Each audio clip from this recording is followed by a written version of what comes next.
So the point of this is looking at some example responses that have been given out by AQA, so your exam board, looking at paper 2, question 5. Which you'll remember is your writing to argue, persuade, etc.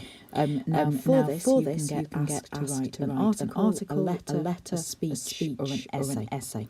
So one of the things this presupposes, one of the things this assumes is that somewhere in your revision you're also using that document with the hawk on the front that's on Firefly, which sets out what you're expected to do for each of those for each of those written forms. Sorry. So if you get a letter, you know what you meant to do. If you get a speech, you know what you meant to include it.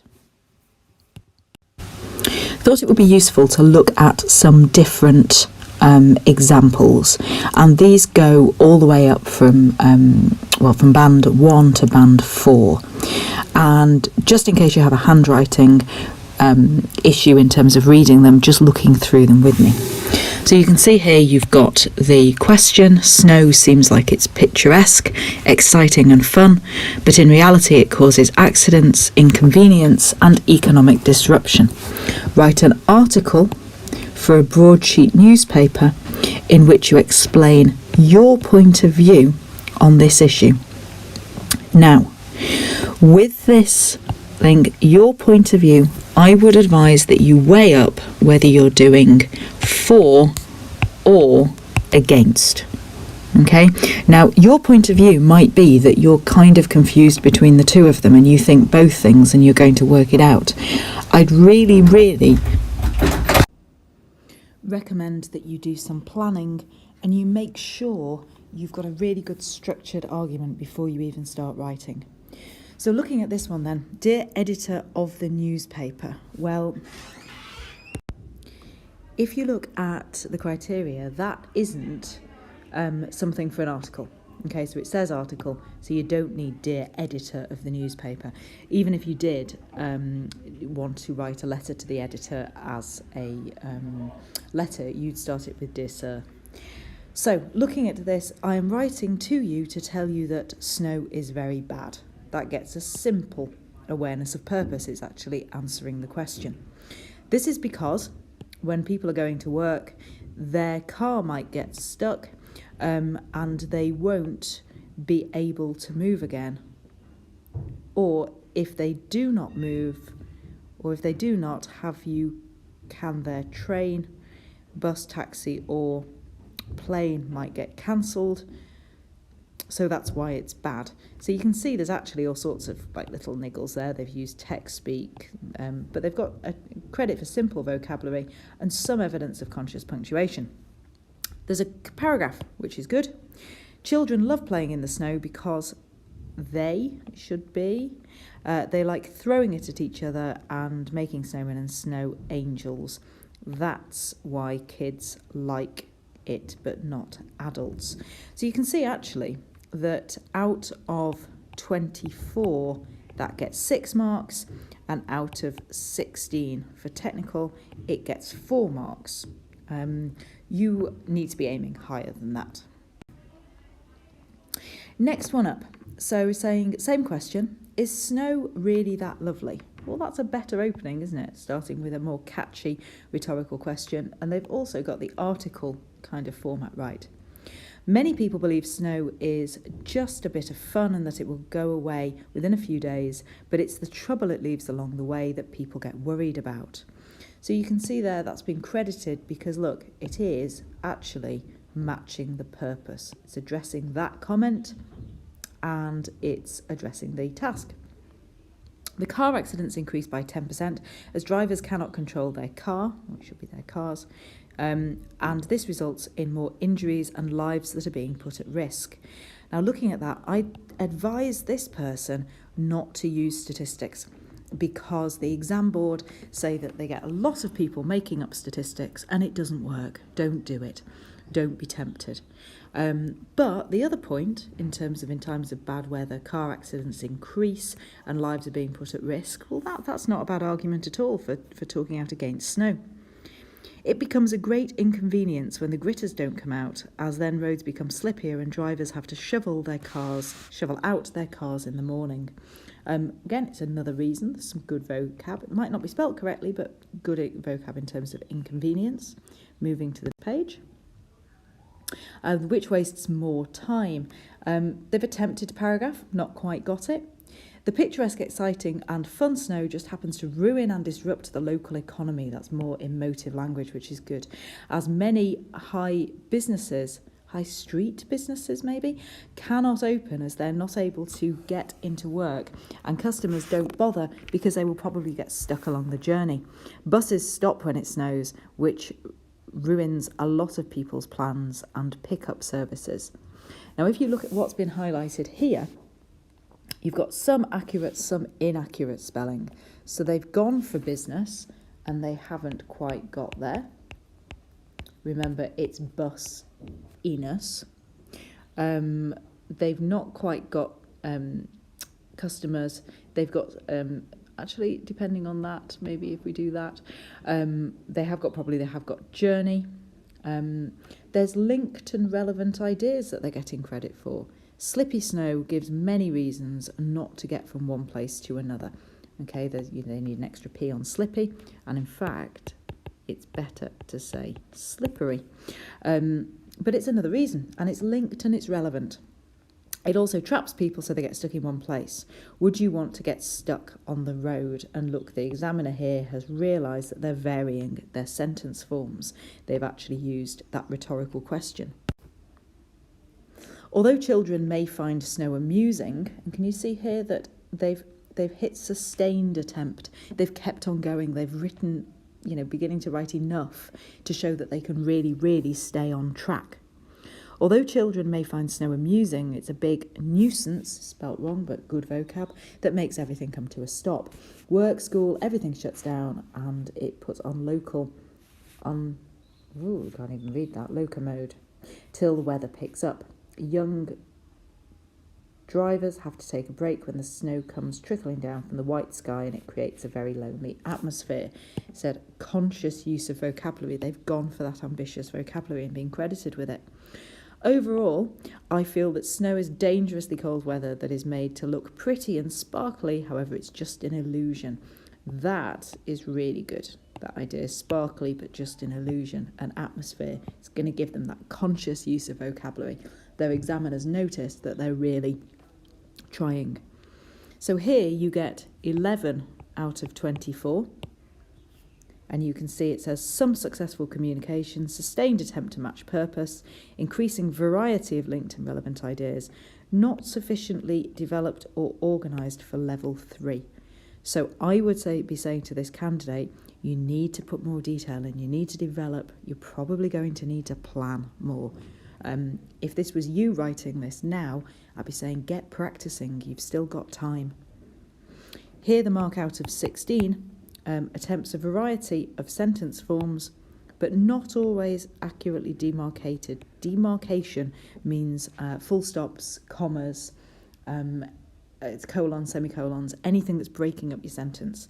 But they do get some accurate spelling, so they're getting better. Next one. To a certain extent, I agree with the statement for several reasons. Now, if that was you, I'd be saying to you, oh, get rid of that opening, right? It's not great. It's a bit of a question 4 on the other paper opening. Do you agree or not agree with the statement? This is an article for a broadsheet newspaper. So I want, if I'm the editor of that newspaper, I want to publish things that are going to make people keep reading my newspaper. That dry as anything opening is not one of those things. So it moves on to say, snow does look exciting and fun, especially for younger children, but it is mainly a hazard and dangerous for them too. Generally accurate spelling. For example, many young children like to play in the snow, but it causes accidents for them when they slip and bang their head on the floor.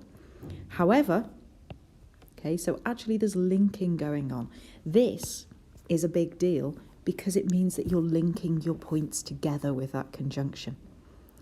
However, it's not just young children, but other older adults, such as the elderly too. For example, the elderly struggle to walk anyways. Ooh, that's a bit informal.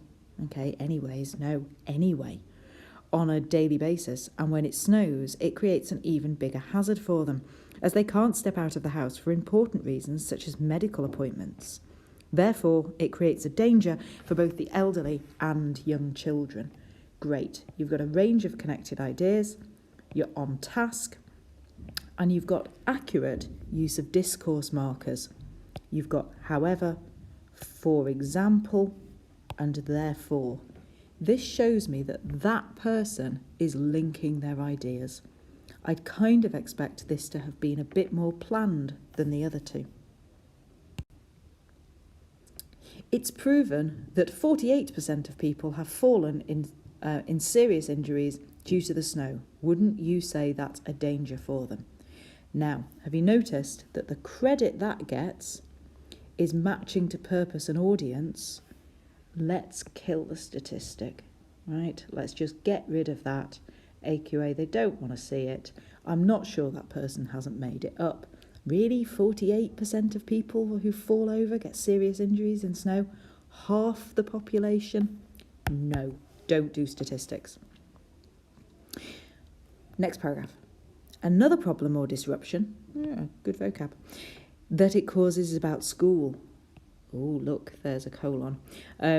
Many schools like to be open when it snows as they clear it away and put grit on the roads for people to drive. However, it would still stay that causes a disruption as students find it difficult to attend this day. Many students who live further away from school come on a bus, and something buses are shut on this day, so it causes disruption for them. It's proven that 73% of schools, no, sounds horrible, continue to be open, so the majority of students still have to attend this day. Also, it causes a problem for those students who are able to attend, as most students do not attend unless ones aren't on a normal, and so they miss out on their education. If this was you, I'd be writing confused here and putting wiggly lines under it about sense. This bit is going kind of round and round all over everywhere. So would you just agree and say that snow isn't all a show, it causes more problems than excitement, matched to purpose and audience? Linked to this, I would also say that it causes a problem for people who work. People who have important jobs are not able to take this day off, such as doctors, as they need to continue and fight for people's lives. Good bit of emotive language there. It causes a transport problem for them as roads don't get cleared off early in the morning or during the night. I'd say that it's not fair for some people to work and some people to not. On the other hand, now they've got usually coherent paragraphs. This examiner isn't quite sure about this on the other hand approach, hence the use of the word usually. Okay, coherent means it makes sense, but I'm not sure that our examiner here likes this on the other extent. I disagree. I'd advise you steer clear, stick to one. So they say, to a small extent I disagree with the question. They're doing the wrong paper. They're doing a paper 1 question 4 here, and that's not what you want. Because when it snows, young children like to play outside and have fun, and it creates a little excitement in their life. It's proven that 77% of children have snowball fights. This person is making up statistics, and it's horrible, horrible, horrible. It only snows once or twice a year, and so they don't get this opportunity every day. So therefore, I'd say that snow's fun and exciting. Wrong spelling of exciting, wouldn't you? In conclusion, overall, I'd say that it causes more disruptions for people and their main excitement. So I'd agree with the statement. Wouldn't you also agree with me? Now that's getting 15 out of 24. It's clear mainly, I'd say they have that paragraph where it all goes a bit pear-shaped. It's generally matched to purpose and audience.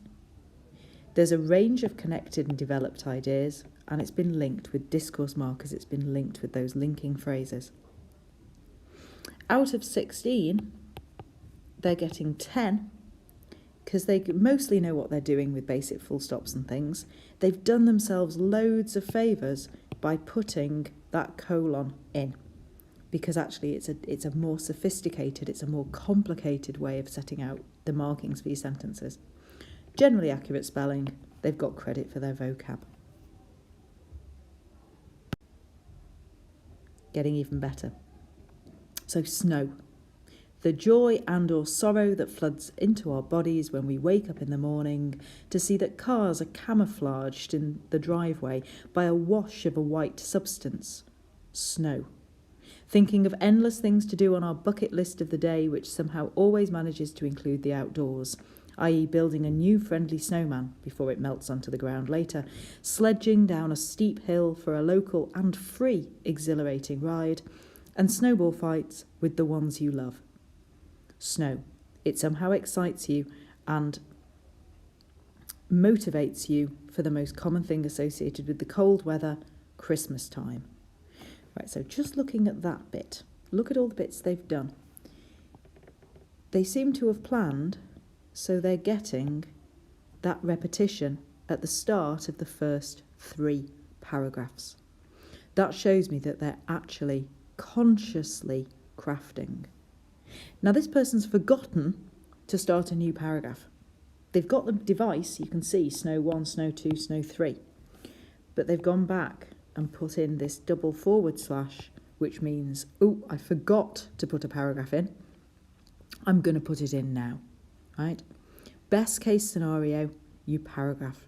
You do it really, really clearly. You miss a line when you start a new paragraph, so your examiner doesn't look at it and just think it's a wall of text coming to hit them. Worst case scenario is that you don't paragraph at all. Absolute disaster. Get it sorted out. Here, it's a halfway house. They've realised you've got to credit the fact that they've put a paragraph marker in there. You can see straight away that they're making proper choices about their word choices. Okay, you've got floods rather than how you feel. You've got camouflage, a wash of white. You've got the word exhilarating, which is great. You've got the word motivates.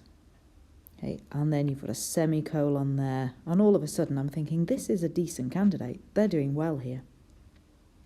I'm dreaming of a white Christmas.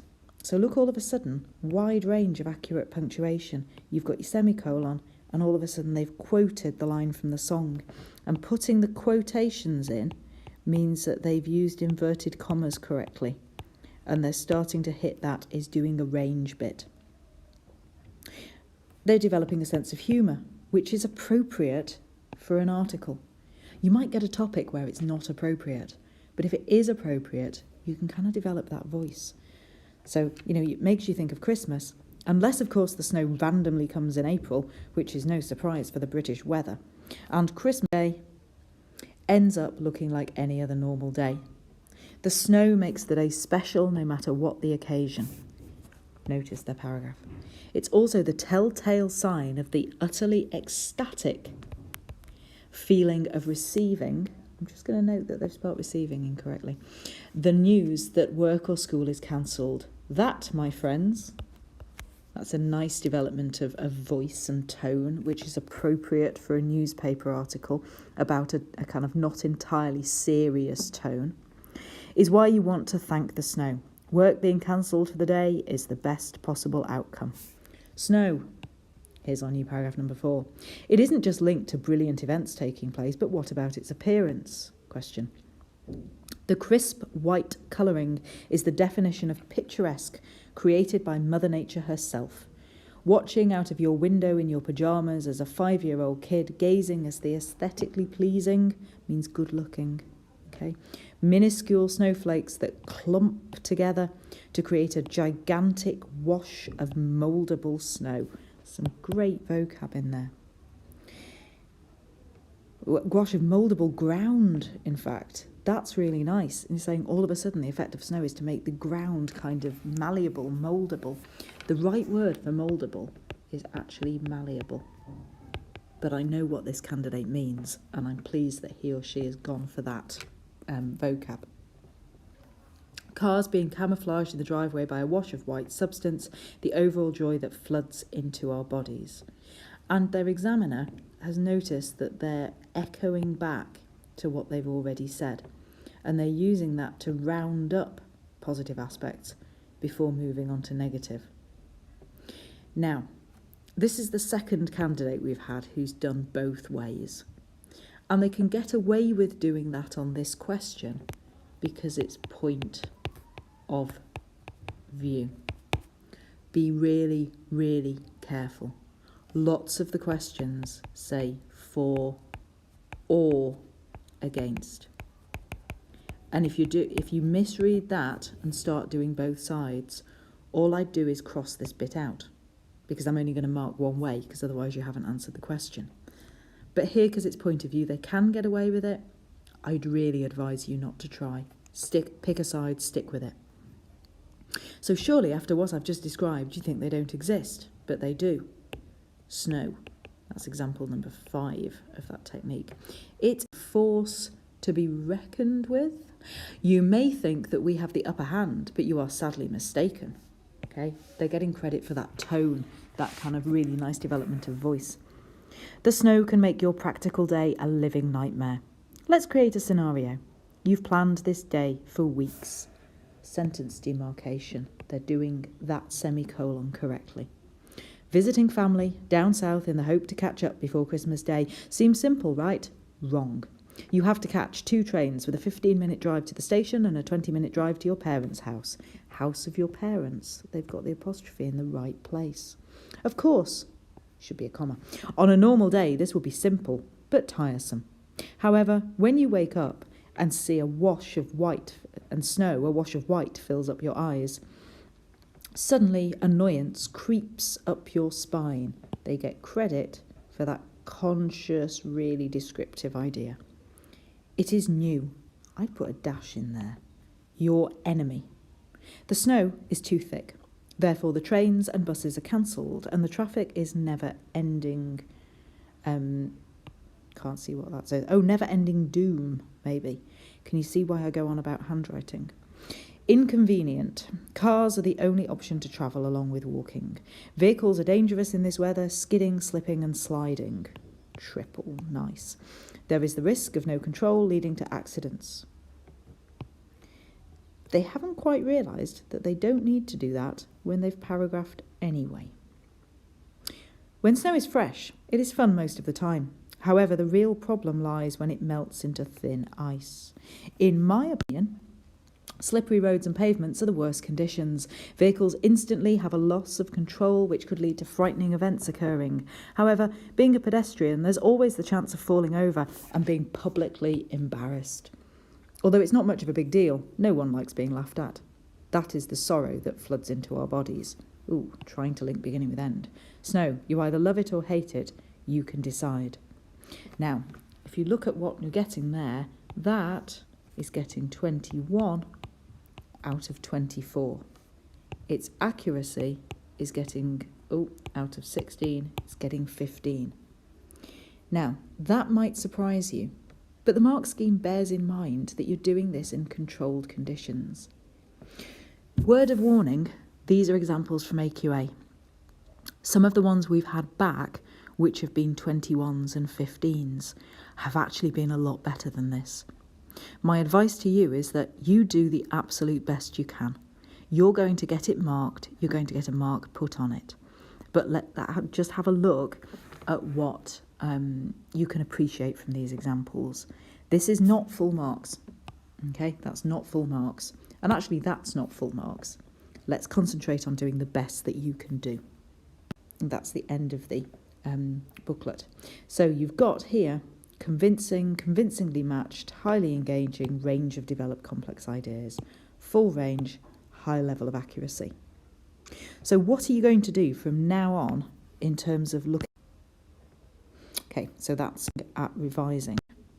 Well, here are some tips for you. Number 1, you're going to use the AQA Hawk booklet further insights.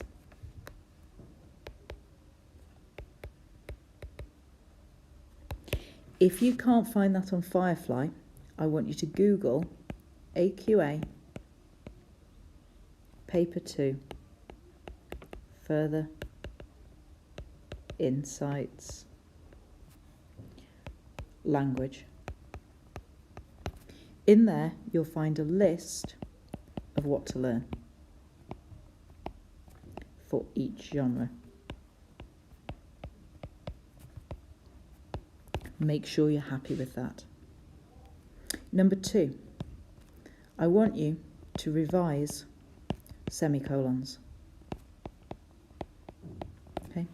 At the very least, if you have a sentence and you've got an and or a but, and you want to give the second half of the sentence a bit of a ta-da feeling about it, take out the and or the but, replace it with a semicolon.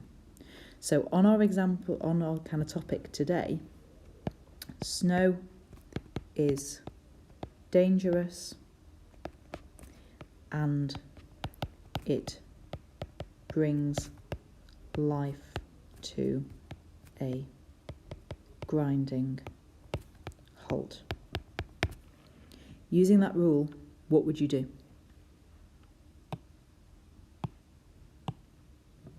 Yes. Okay? Snow is dangerous. It brings life to a grinding halt. Right? Get rid of the and, replace it with a semicolon. I'd also like you to look at some vocabulary. Have some words up your sleeve, like exhilarating, like, motivates, like inextricable. That's a really good one, actually. Because that means you can't untie it, you can't separate it out from. This is a problem which is inextricably linked to, right? Have some fancy vocab. Really, really make sure that you're showing that off. And finally, I want you to remember to paragraph. There is, on Firefly, a load of practice questions.